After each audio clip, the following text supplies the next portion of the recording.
10 जुलाई 2025 घटी जाइए एक अभावन घटना।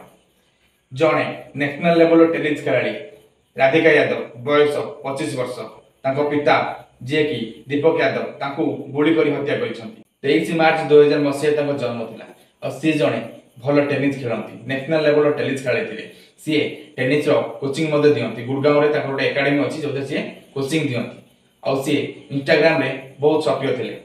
इंस्टाग्राम रे बहुत फॉलोअर्स थे।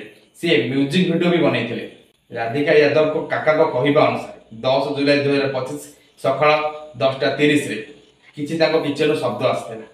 से हठात जाए दौड़ी देखिले झील तले पड़ी एवं भाई जहाँकि राधिका यादव पिता हाथ में बंदूक अच्छी सी से बंदूक रे राधिका यादव उपर को 5 राउंड गोली करते स्पॉट रे राधिका यादव डेथ हो जाता।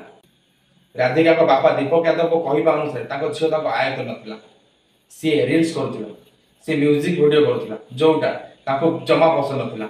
दीपक सांगसाथी और साई पड़सा टाही टपरा करते झील बिगड़ी गला जोटा खराब लगी से झील को जाए कही एसबू डिलीट करने झील जड़े आधुनिक नारी एसबू डिलीट करने रोकठोक मना कर जोटा बापा को बहुत खराब लगी। बापा कहवा अनुसार से जड़े स्पोर्ट्स पर्सन सी स्पोर्ट्स ध्यान देवा दरकार सी सब फालतू काम करने बिल्कुल भी उचित नुहे जहाँ को सी बुझा चेष्टा करते राधिका किंतु अमान्य थे। राधिका जमा बुझा फर नथिले सी रागी जाई गोली करते एभली एक आश्चर्यजनक बयान राधिका बापा दीपक यादव देइचंती। सोशल मीडिया कौन सजेदेला गोटे बापा को झीर हत्याकारी आपन को कौन लगुच?